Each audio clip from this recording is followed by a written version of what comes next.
Student, आज हम कक्षा नवम बा में लेसन 25 में आपको अर्थशास्त्र के अध्ययन के लाभ के संबंध में बताया जाएगा कि अर्थशास्त्र के अध्ययन करने से हमें कौन से लाभ प्राप्त होते हैं। तो सबसे पहले अर्थशास्त्र की बात करते हैं। तो अर्थशास्त्र आपको हमने समझाया था, अर्थशास्त्र के अंतर्गत उन कलाओं का प्राचीनतम अध्ययन किया जाता है या प्राचीनतम अध्ययन होता है जिसके आधार पर विज्ञान की नई से नई एवं वस्तुतः यह सभी सामाजिक विज्ञानों की सामग्री के रूप में भी बताया गया है। तो इस प्रकार हम ये कह सकते हैं कि अर्थशास्त्र में उन कलाओं का जो प्राचीन है और जो नई है, उन समस्त कलाओं का और जो जिनका समाज पर कुछ ना कुछ प्रभाव पड़ता है, इन सभी चीज़ों को की विशेष सामग्री को शामिल किया जाता है, वह आपके अर्थशास्त्र के अंतर्गत आती है। तो अर्थशास्त्र में ये सारी चीज़ों को हम ध्यान में रखते हैं। अब आगे बात करेंगे अर्थशास्त्र बना किस लिए। तो मानव जाति के लिए अर्थशास्त्र एक वरदान साबित हुआ है। अर्थशास्त्र के ज्ञान से वर्तमान समय में अनेक लाभ होते हैं। तो अर्थशास्त्र हमारे आज के समाज में बहुत ज़्यादा इम्पोर्टेंट है। किसी भी विषय का अध्ययन दो उद्देश्य के लिए किया जाता है, और पहला उद्देश्य होता है ज्ञान प्राप्त करना और दूसरा उद्देश्य होता है दैनिक जीवन को सफल बनाना। तो दैनिक जीवन को सफल तभी बनाया जा सकता है जो समस्याएं उत्पन्न हो रही हैं, उन समस्याओं का निदान किया जाए। अर्थशास्त्र के अध्ययन से हमारे ज्ञान में वृद्धि होती है और अनेक आर्थिक समस्याओं का निराकरण भी अर्थशास्त्र के माध्यम से किया जाता है। तो इस प्रकार प्रोफेसर मार्शल ने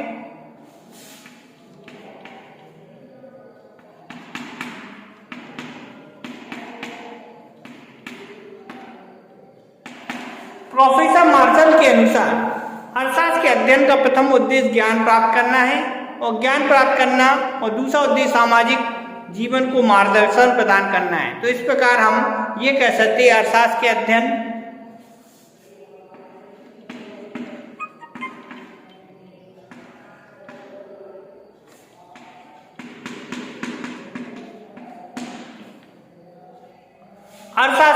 के अध्ययन का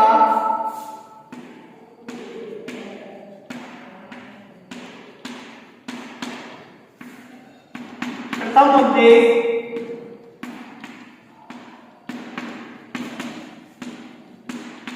ज्ञान प्राप्त करना,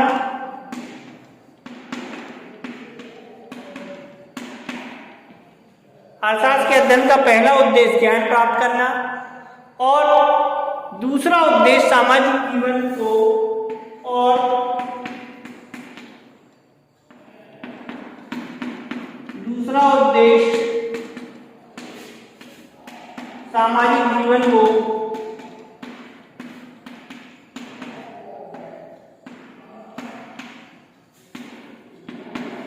मार्गदर्शन प्रदान करना है।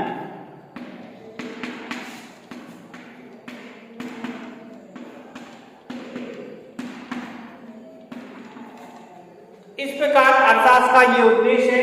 मार्शल अर्थशास्त्र के अध्ययन का प्रथम उद्देश्य ज्ञान प्राप्त करना, दूसरा उद्देश्य सामाजिक जीवन के जो भी उद्देश्य है, सामाजिक जीवन को मार्गदर्शन प्रदान करने का काम अर्थशास्त्र के माध्यम से किया जाता है। अर्थशास्त्र के दो लाभ हैं। अर्थशास्त्र के दो लाभ होते हैं। पहला लाभ है सैद्धांतिक लाभ,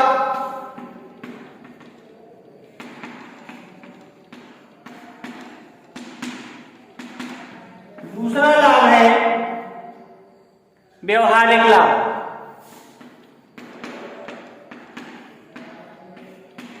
अर्थशास्त्र के अध्ययन से हमें दो लाभ प्राप्त होते हैं। मार्शल अर्थशास्त्र के अध्ययन का प्रथम उद्देश्य ज्ञान प्राप्त करना, दूसरा उद्देश्य सामाजिक जीवन को मार्गदर्शन प्राप्त करना। इसी प्रकार से दो लाभ हैं, सैद्धांतिक लाभ और व्यवहारिक लाभ। तो इस प्रकार हम अर्थशास्त्र के अध्ययन के लाभ को देखेंगे। पहला है सैद्धांतिक लाभ। सैद्धांतिक लाभ के अंतर्गत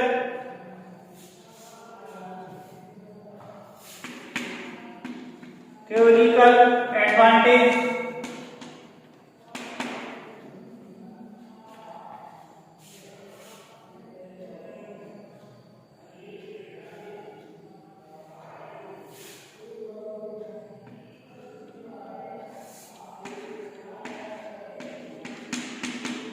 थ्योरेटिकल एडवांटेजेस। दूसरा है व्यवहारिक लाभ। तो सैद्धांतिक लाभ में पहले सबसे पहले ज्ञान की वृद्धि। सैद्धांतिक लाभ के अंतर्गत हमारे ज्ञान की वृद्धि होती है।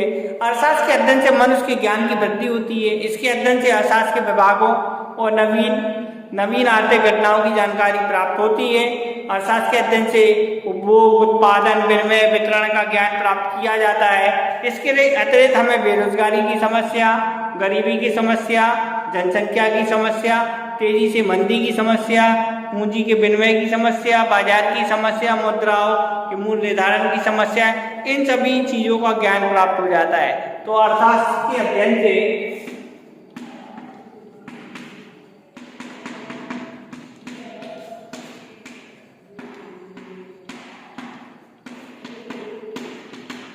ज्ञान की वृद्धि होती है।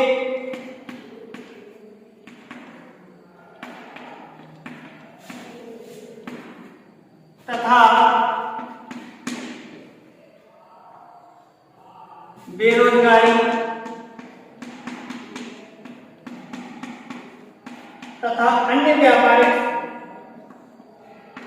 व्यापारिक समस्याओं का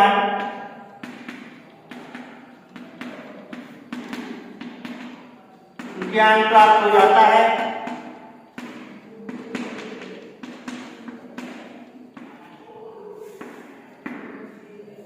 दूसरा मेन पॉइंट है मानव मस्तिष्क का विकास।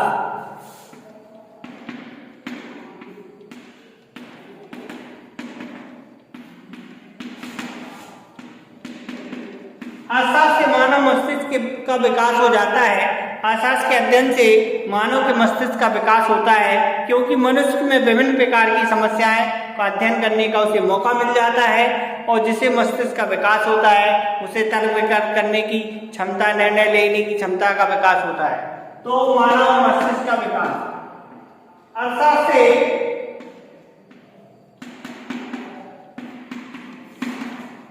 समस्या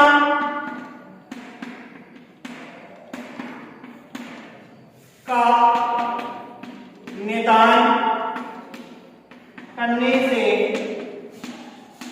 मानव मस्तिष्क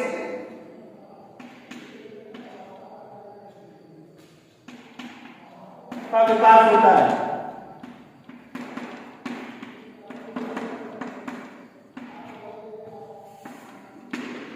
नेक्स्ट, तर्क और चयन शक्ति का विकास। तर्क एवं चयन शक्ति का विकास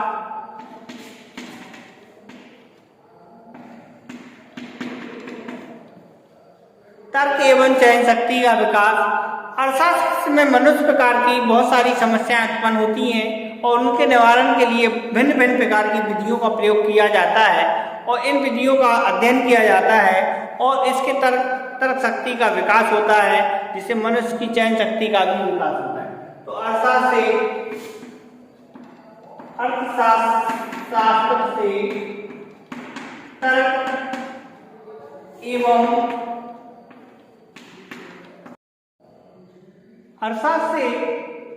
तर्क एवं चयन शक्ति का विकास हो जाता है।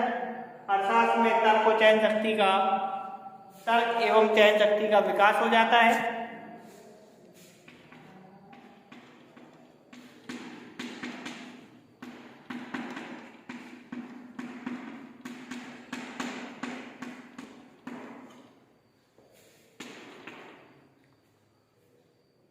निरीक्षण शक्ति में वृद्धि।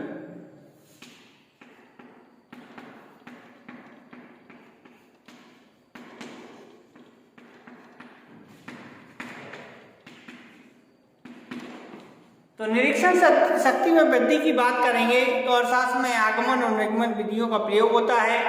आर्थिक नियम बनाए जाते हैं आगमन निगमन के। इसका अध्ययन करने से मनुष्य की निरीक्षण शक्ति में वृद्धि होती है। आगमन एवं निगमन विधि के प्रयोग से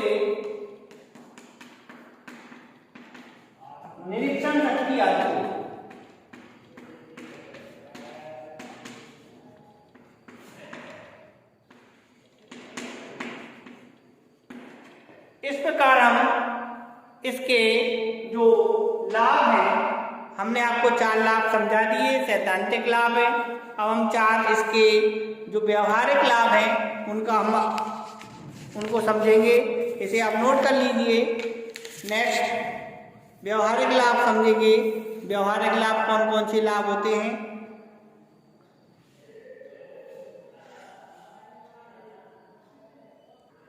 जब हम व्यवहारिक लाभों की बात करते हैं तो सबसे पहले उपभोक्ताओं को लाभ। उपभोक्ताओं के लाभ में उपयोगिता, अधिकतम उपयोगिता प्राप्त करना, पारिवारिक बजट बनाना, बचत को बढ़ावा देना, पारिवारिक नियोजन संभव कराना, पर इसके बाद किसानों को लाभ, उपज बढ़ाना, उपज की उचित मूल्य प्राप्त करना, शोषण से छुटकारा पाना, किसान की समस्याओं का हल प्रदान करना, उत्पादकों व्यापारियों को लाभ, उत्पादन कार्य में सहायक, विनिमय में सहायक और इसी प्रकार से वितरण में सहायक। श्रमिकों की लाभ की बात करेंगे तो कार्य क्षमता में वृद्धि करना, जीवन स्तर में सुधार करना, संघों को, राजनीतिकों को आर्थिक समस्याओं का निदान करना, आर्थिक नियोजन करना, कर की प्रणाली अपनाना, कर प्रणाली में सहायता प्रदान करना, चुनाव में सहायता प्रदान करना, चुनाव का घोषणा पत्र देखना, वित्त मंत्री को लाभ, समाज सुधारकों को लाभ, विद्यार्थियों को लाभ। इस प्रकार से बहुत सारे अर्थशास्त्र के व्यवहारिक लाभ हैं। तो सबसे पहले हम देखते हैं अर्थशास्त्र के व्यवहारिक लाभों में सबसे पहले उपभोक्ताओं को लाभ।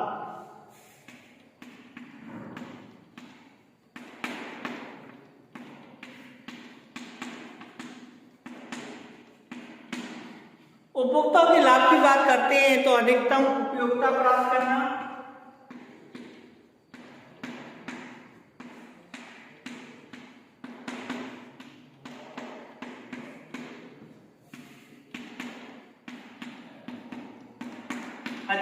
अधिकतम जो उपयोगी चीज है उससे अधिकतम उपयोगिता प्राप्त करना, पारिवारिक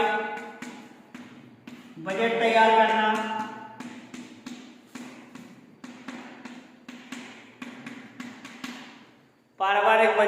करना, बचत को बढ़ावा देना,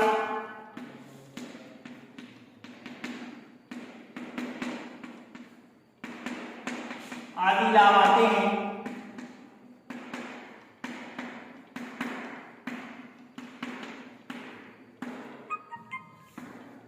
दूसरा नेक्स्ट किसानों को लाभ।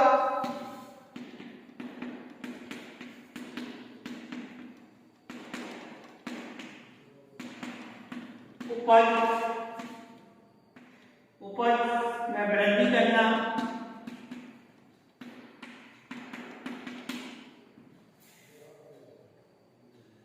उपज में वृद्धि करना, उपज का उचित मूल्य प्राप्त करना,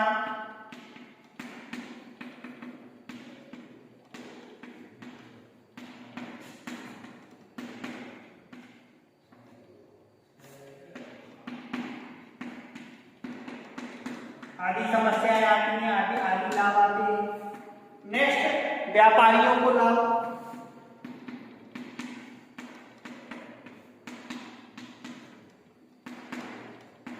अर्थशास्त्र से व्यापारियों को भी बहुत सारे लाभ प्राप्त होते हैं।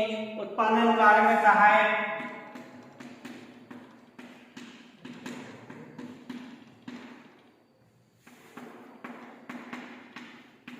विनिमय और वितरण में सहायक,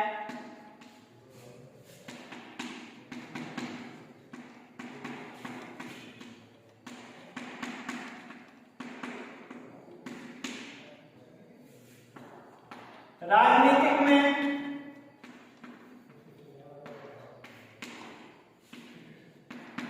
आर्थिक प्रणाली बनाना, आर्थिक नियोजन,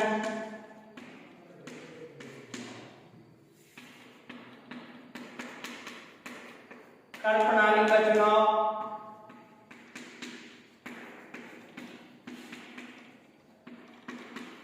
आर्थिक समस्या का हल,